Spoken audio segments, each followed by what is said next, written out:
Hi, I'm Jennifer, and I'm 27 years old. I lost my parents in a car accident when I was very young. Since they had no other family to take care of me, I was placed in an orphanage. I lived there for about 3 years until I was adopted.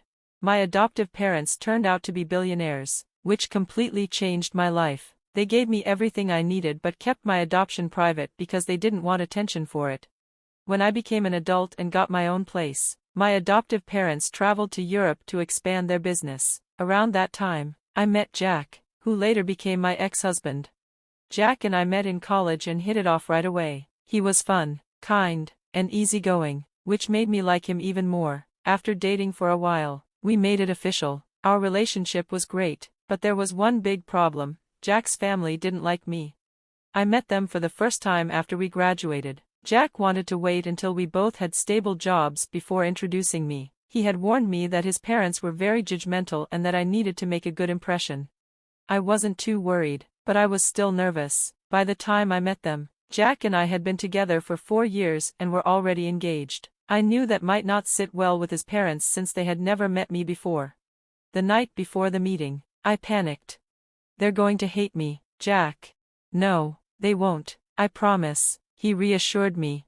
"Won't they be shocked when they find out we're engaged?" "Maybe, but I don't think it'll be a big deal."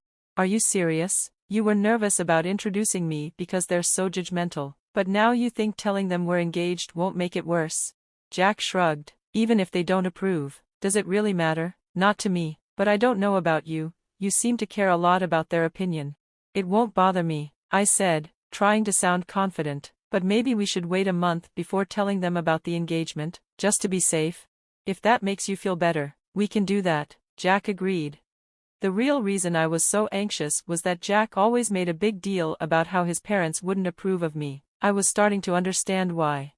Jack's family was rich and liked to surround themselves with wealthy people. They expected their children to date within their class, people as rich, or even richer, than them. At the time, I wasn't living a luxurious life by their standards. I had never told Jack about my adoptive parents' wealth because I didn't think it was important. By the time I realized why he hesitated to introduce me, I decided to keep it a secret. I wanted his parents to like me for who I was, not for my money. I thought that would work. I was wrong. Jack arranged for us to meet his parents at a fancy restaurant. I was so nervous that I wore my engagement ring on a necklace instead of my finger to avoid drawing attention to it. When we arrived, his parents already looked upset. Jack had warned me they were very strict about time, and we were 2 minutes late. Not a great start.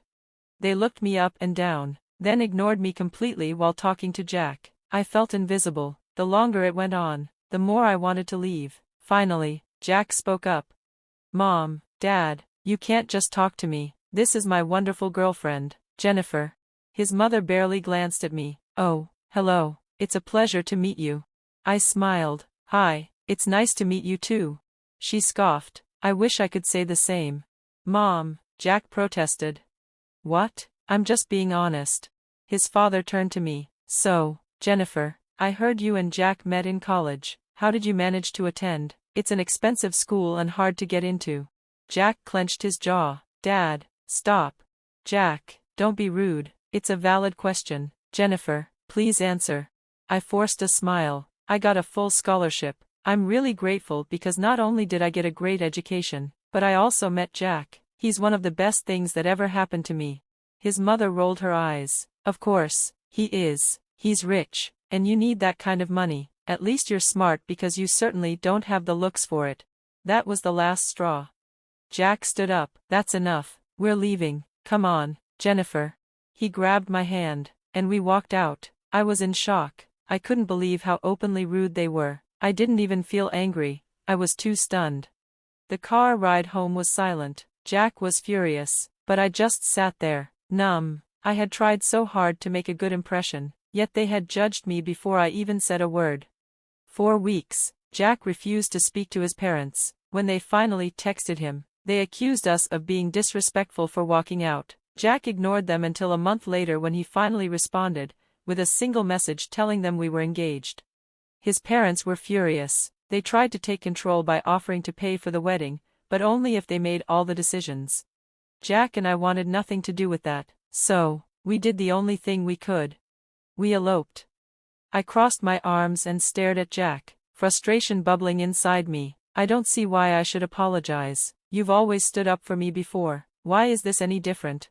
Jack's face hardened, his jaw clenching as he glared at me. This is different because, unlike before, you humiliated my family in front of all our guests. I let out a bitter laugh. And what about what they did to me? Your parents humiliated me, your wife, in front of everyone. They didn't care about embarrassing me. Jack, why should I care about them? I shook my head in disbelief. Maybe my parents were right about you. Jack's eyes darkened. You're impossible.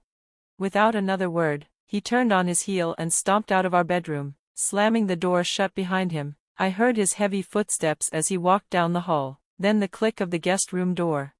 For a long time, I stood there, staring at the closed door. My heart felt heavy, my mind spinning with thoughts I didn't want to face. Why was he acting like this? Jack had always defended me before. Every time his parents made snide comments, every time they dismissed me as if I didn't belong, he had been the one to shut them down. But now, he was taking their side. Did he think I had overreacted? Was walking out of the party really that big of a deal? He should have known me better than that. I never made a scene, never caused unnecessary drama. If I had walked out, it was because they had pushed me too far. But instead of seeing that, instead of realizing how hurt I was, he had turned against me. The next few days were unbearable. Jack refused to talk to me. Whenever I entered the room, he either walked away or acted as if I wasn't there. At night, he continued sleeping in the guest room. The silence between us was suffocating. His parents, on the other hand, had plenty to say. I woke up to text after text, all from them. Rose, I always knew you were ungrateful, but I didn't expect you to prove it so publicly. Tom, you embarrassed our family in front of everyone. You should be ashamed. Rose, an embarrassment, that's what you are. You don't deserve Jack. I gritted my teeth, gripping my phone tightly. They had no shame, no remorse for the way they had treated me. And Jack, he just let them do it. I tried to talk to him, tried to get him to see my side, but every attempt ended the same way, cold indifference. He barely looked at me, barely acknowledged I was even there. Eventually, I gave up. I swallowed my pride, pushed down my anger, and did what I never thought I would do. I apologized. I apologized to Jack. I apologized to his parents. Every word felt like sandpaper scraping against my throat, but I forced them out. I told them I was sorry for causing a scene. I told them I regretted my actions, even though I didn't mean a single word of it. I did it anyway. Because I loved Jack, because I didn't want to lose him over this. But things didn't get better. If anything, they got worse. Jack's parents had retired recently, which meant they had far too much free time on their hands. They started hosting family dinners every week. And of course, Jack was always invited. The first time, he insisted that I come with him. I hesitated, but in the end, I went. I regretted it the second I stepped inside. The air in the house felt different, thick with an uncomfortable tension. Jack's father, Tom, was sitting on the couch, his eyes flickering toward me before quickly looking away. Jack's siblings were huddled together, whispering among themselves, casting glances in my direction. No one greeted me, no one even smiled. Jack, of course, didn't notice, or didn't care. He walked ahead, instantly falling into conversation with his brother. I stood by myself, feeling completely out of place. Then Rose entered the room. The moment she laid eyes on me, her face twisted in fury. She stormed toward me so fast I instinctively took a step back. "What are you doing here?" she snapped. I blinked. "Excuse me? You heard me. Why are you in my house?" I frowned. "You invited us for dinner." Rose let out a cold, humorless laugh. "Wrong. I invited Jack. This is a family dinner." I folded my arms. "I'm Jack's wife. That makes me family, doesn't it?" Her expression darkened. "Absolutely not. An orphan like you has no place in this family." My breath caught in my throat. "What? You really thought you could keep that hidden from us?" She sneered. "We run background checks on all of our children's spouses. You are not in my son's league, and you never will be." My hands clenched into fists. "So, that's it? That's the reason you'll never accept me?" Rose's lips curled in disgust. "You're ugly and poor. You'll never fit into our elite circles." I inhaled sharply, willing myself to stay calm. "Are you really that shallow? Does my background scare you so much that you have to tear me down? Is it not enough that I make your son happy? Rose smirked. If happiness paid the bills, everyone would be rich. I let out a humorless chuckle. Wow, you never even tried to get to know me, did you? You judged me the moment you found out I wasn't born into wealth. Well, guess what? I'm glad I don't fit in with people like you. Before Rose could respond, another voice cut through the air. Jennifer, that's enough. I turned, expecting support from Jack. Instead, I found him standing next to his mother, his face emotionless. He reached into his pocket, pulled out a wad of cash, and held it out to me. Here, get yourself an Uber and go home. My heart stopped. I stared at him, searching his face for any sign that this was a joke, that he didn't mean it, but there was nothing, no guilt, no hesitation, just cold indifference. Tears burned my eyes as I slowly reached for the money. Rose smirked in satisfaction as Jack turned his back to me, resuming his conversation as if I didn't exist. I walked out of that house with my head held high, but the moment I got into the Uber, I broke down.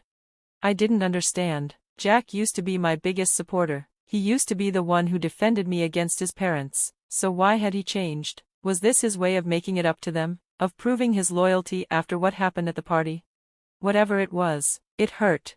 4 days, Jack and I didn't speak. I knew he expected me to apologize again, but I couldn't, I wouldn't. This time, I had done nothing wrong. If anything, he owed me an apology. But it never came. Weeks passed, and I slowly got used to the silence. Jack continued going to the family dinners, and I stayed home alone. I didn't mind. One night, my phone rang. My parents were calling. The moment I saw their faces, I felt a lump form in my throat. Hey, honey. Hey, sweetie, how's it going? I swallowed hard. Not good. After a long conversation, my parents made a decision. They were coming. And this time, I wasn't going to be alone. Story continues with parents' plan and divorce proceedings.